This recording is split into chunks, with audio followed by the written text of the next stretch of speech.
The poor school beauty came back to high school, but no one recognized who she had become.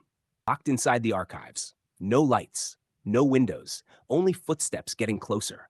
The voice that whispered her name was one she never expected to hear again. 5 years ago, she trusted that person more than anyone. Now, they were standing between her and the truth. But what Lily didn't know was that someone outside the room was secretly recording everything. And before the morning ended, the first crack in a 5-year conspiracy would finally appear. The room was completely dark. Lily stood perfectly still. She slowed her breathing and listened. One set of footsteps, then another, then silence. A flashlight suddenly flickered on. The beam landed directly on her face. For a moment, she couldn't see who was holding it. Then the light lowered. "Mr. Harris." "Lily?" he whispered. "It's me." She let out a slow breath. "I thought. I know," he replied. "Someone locked us in." He checked the door and pushed with all his strength. It didn't move. "It's been locked from the outside." Lily looked at him carefully. "Did you follow me?" "I came because I knew you'd search the archives, and I was afraid someone would try to stop you." The only light came from Mr. Harris's flashlight. Together, they searched the dusty shelves. Most of the files had been removed. Entire sections were empty. It looked as though someone had cleaned the room years earlier. "They took almost everything," Lily said. Mr. Harris nodded.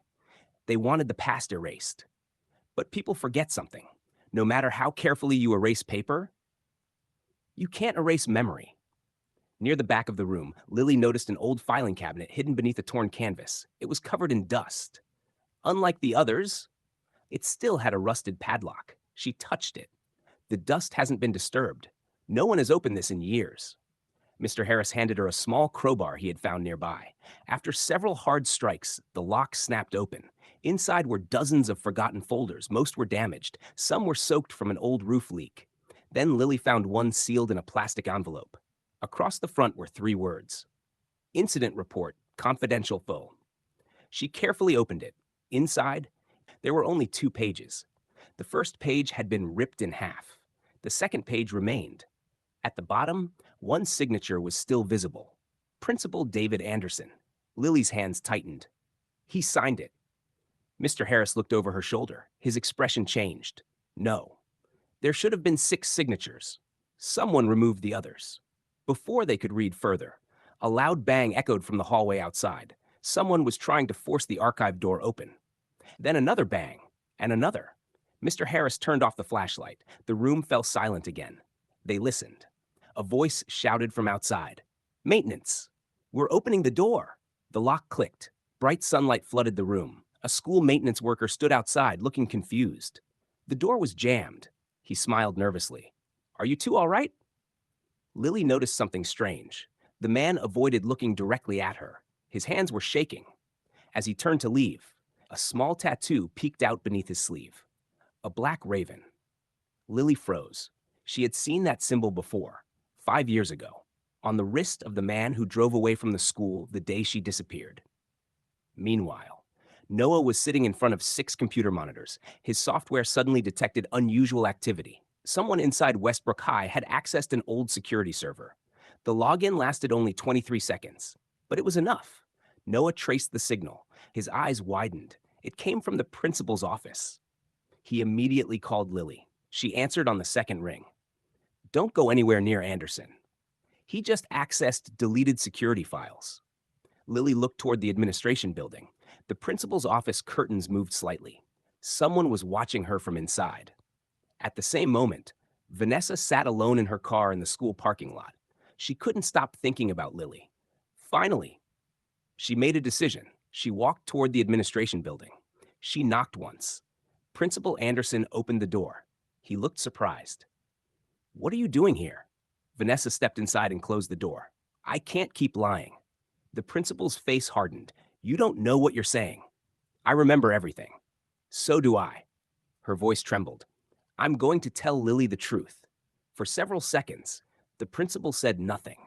Then he quietly walked to his desk, opened the bottom drawer, and pulled out an old photograph. He placed it in front of Vanessa. The moment she saw it, her face turned white. She whispered, "You kept this." The principal looked at her with tired eyes. "I kept it because it reminds me."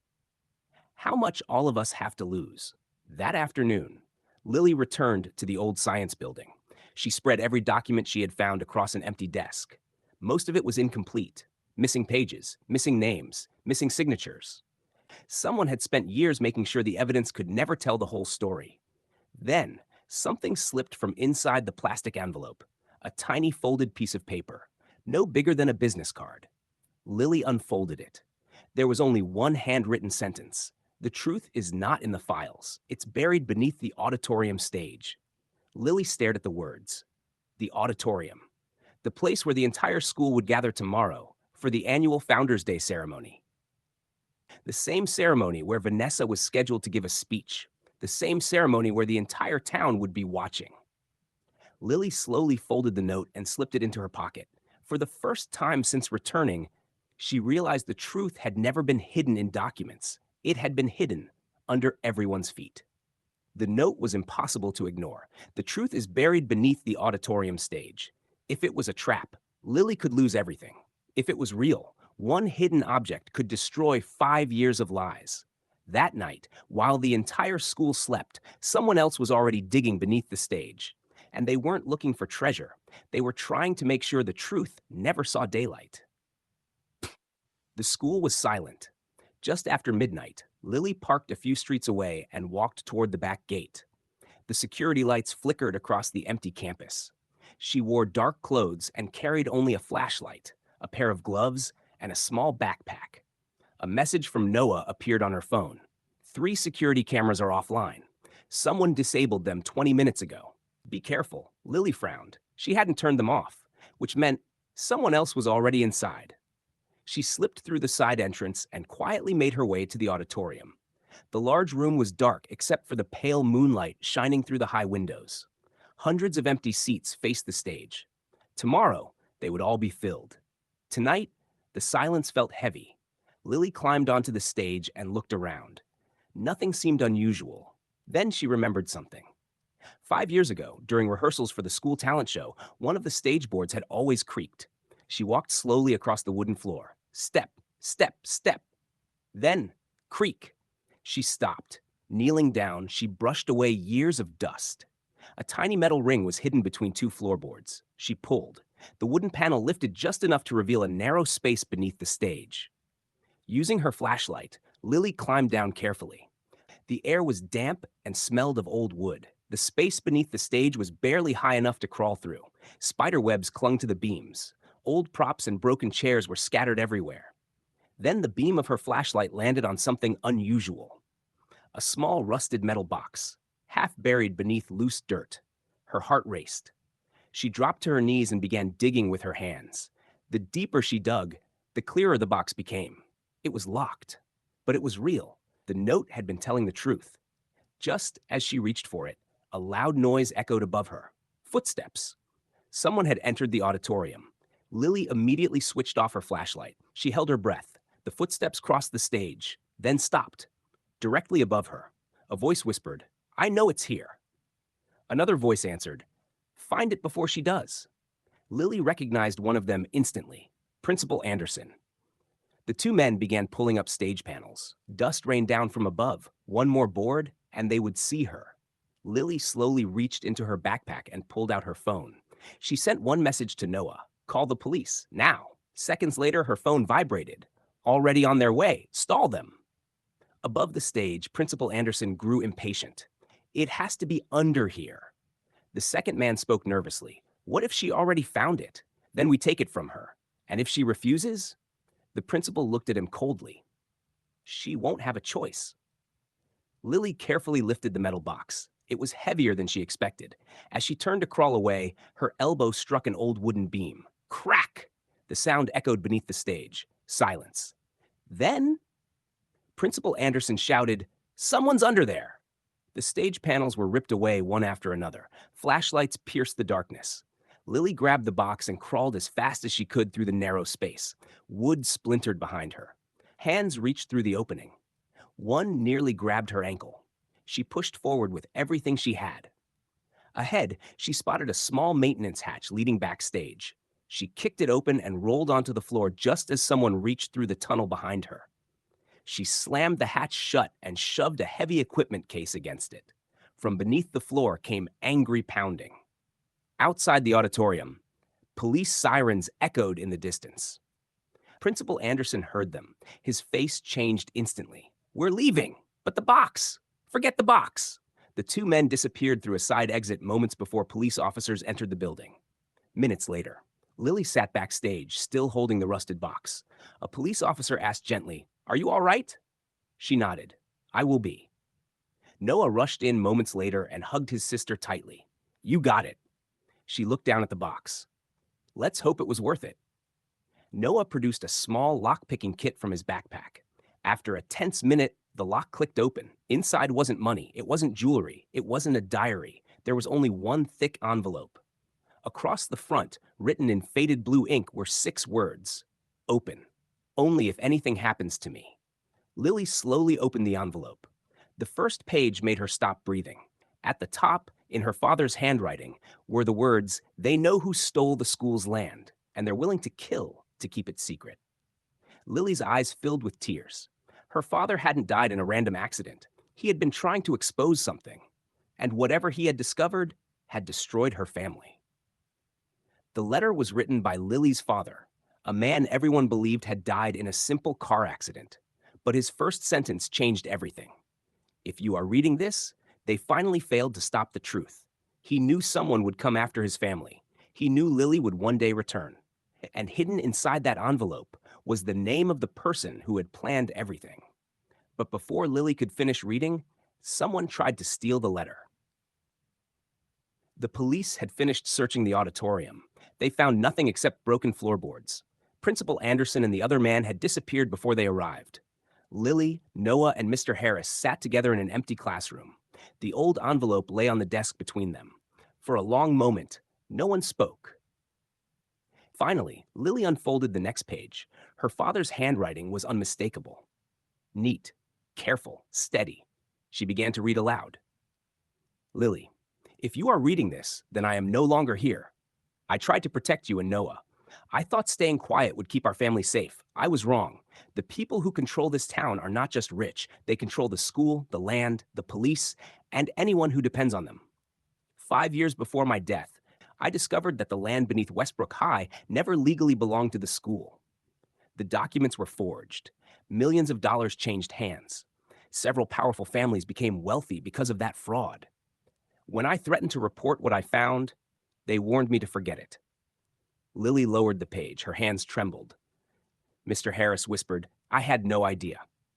Noah shook his head. "This wasn't just bullying. It was much bigger." Lily continued reading. "I made copies of every document. I hid them where only someone who remembers the old stage would think to look. If anything happens to me, never trust appearances. Some people pretending to protect you are actually protecting themselves. But one person inside the school still has a conscience. When the time comes, they will choose the truth." The letter ended without naming who that person was. Suddenly, the classroom lights went out. The entire building fell into darkness. Noah immediately stood. "Power outage?" Mr. Harris looked through the window. "No, the lights are still on outside. Only this building lost power."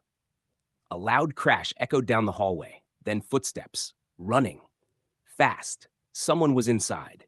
Lily quickly placed the envelope back into the metal box. She barely closed the lid before the classroom door burst open. A masked figure rushed inside. Without saying a word, they grabbed the box. Noah reacted instantly. He tackled the stranger into a row of desks. The box slid across the floor. Lily dove after it. The masked figure broke free and sprinted toward the hallway. Mr. Harris chased them, but by the time he reached the exit, the stranger had vanished into the night. The police searched the campus again. Nothing. No fingerprints, no camera footage. The same security cameras had mysteriously stopped recording. Again, Noah frowned. Someone inside the school keeps disabling the system.